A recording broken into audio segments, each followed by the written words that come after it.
introduction was a little bit of literary letters or something like that. There he is. Thank you. As you know, Squawk magazine's been coming out for quite a while, and we're getting a lot of things in the mail. People buy our magazine, they send us poetry and all kinds of things. And I got two things to read tonight. First one is a letter by Marina Knife. She was a member of the Coffee House. She went back to England. And there's another thing called Light, which is a magazine from Leningrad, which I just got in the mail today of all kinds of strange things. It's rock and roll and cultural scenes. So I read excerpts from these. This is from Marina Knife. She was on the cover of the second last video of Squawk, actually. Dear Mick, thanks for the letter. We are glad to hear that Stephen did the slideshow. Isn't he wonderful? Glad to hear that you have work. There is none here for anyone, from blue to white collar. It's dreadful, this whole thing of working or waiting for work. Still, we have time to reflect. Well, in between cigarettes, coffee, and curses, though in your case, clay and dormant grease, that's because I work in a museum, academics and curators can be pretty stuffy, can't they? I'm so shocked that after 2 years away, political suspicions I had about this country, England, are now an actuality. It's wicked, but then consistency is the strangest thing about humanity. The individual constantly searches for peace, well-being, etc. But apathy, aggression, and greed, and prey to competitiveness and fear, destroys all possibility of consistence or universal possibility of peace and good faith. That's Sartre's sense of faith, for a subjective individual. Ha, humbug, he says. Well, there we have it, the ever-present and ever-past question of life. And that, dear fellow, is enough to give one a headache. Then, as you very well know, Professor Surrealist Cusimano, the only cure is surrealism. Our only weapon is politics, that disgusting, disgusting side effect of insincere, misguided creatures called human beings.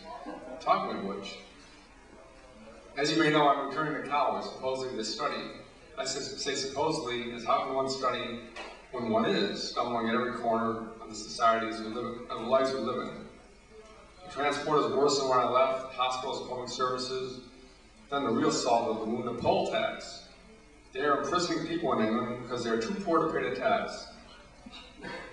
Unemployment is rampant, everything is expensive, wages are lower than they were for a majority of jobs. Boy, and then they wonder why they have rockets. They tap on national pride. How ridiculous. So unfortunately, this reality has forced me to go to war. I'm cataloging the crimes against the people by our health, education, and government departments. The newspapers are controlled, but the journalists are not supportive of the government. I have to provide them with human interest stories, and then they can tackle the political, anti-conservatives, etc., without appearing to do so. Freedom of the press, So through the colleges, when this term starts, I'm spearheading a link. I do hate politics, but I hate the smothering of life by these bastards.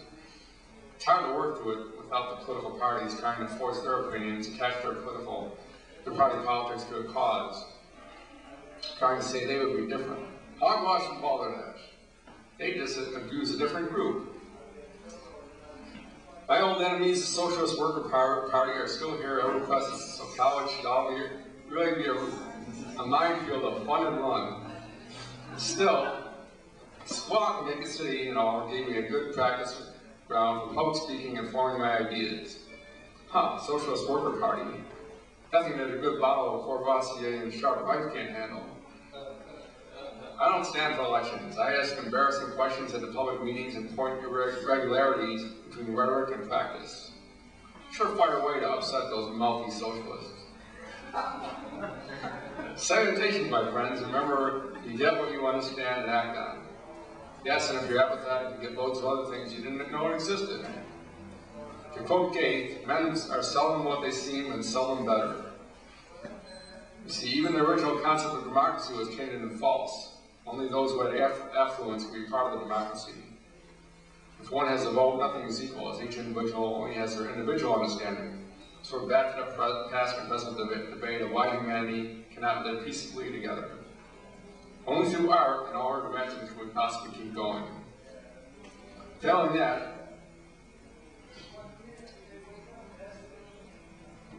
have a damn stiff drink. Here's a good one. Ice cream soda, 2/3 and 1/3 Napoleon champagne brandy. Courvoisier, of course, my dear. You can also reverse the parts. 1/3 ice cream soda. Oh, right. But do have some headaches already. Famous old grouse whiskey with bananas is ideal for blenders. Add ice, and for the last whisk of the blender, put brittle lemon biscuits and guzzle with a wedge of lemon too. It goes well while listening to Texas radio by the Doors, followed by Lemon Calling by the Clash. Melon and vodka is pretty wacky. Add fresh fruit, just like drinking milkshakes. Well, I moved into the month, so packing boxes again. Hope you are all well, suffering in the museum with patient fortitude. Best complete, I shouldn't think she means be. Chris, Jeff, and every little squawker. Marina Knight.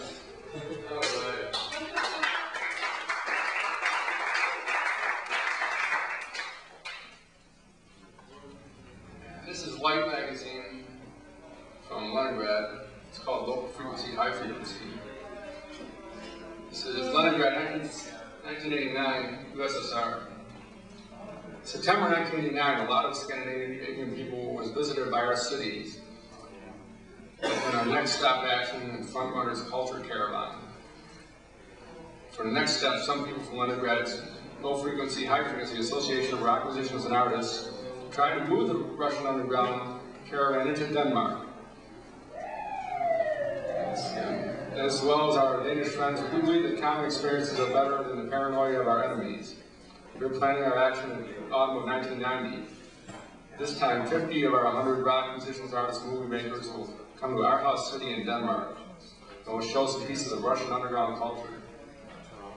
We have some experience in using old, neglected houses in the sake of youth culture development. So our main idea is to find some old deserted house, make a full reconstruction of the house in 2 or 3 weeks, and later during 1 or 2 months to make different exhibitions, rock concerts, and other cultural actions. We hope our experience may be useful for Danish artists and other squatters, because we have no fightings with our police or conflicts with our government officials here, while we're using the old neglected houses. Let's go Archer Various, Leningrad. They have reviews of different rock bands from I think Leningrad, Moscow. Let's see. It's a band called Moon.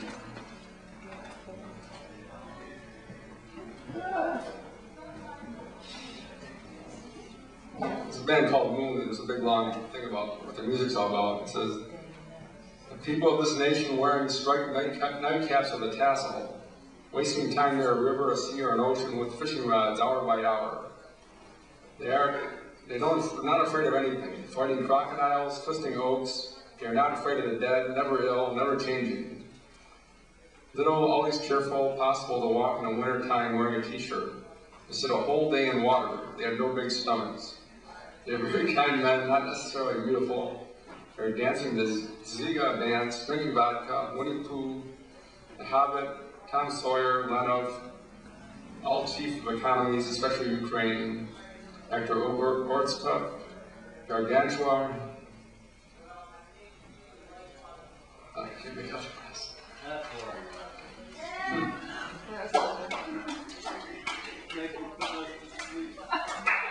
let's read out the poems.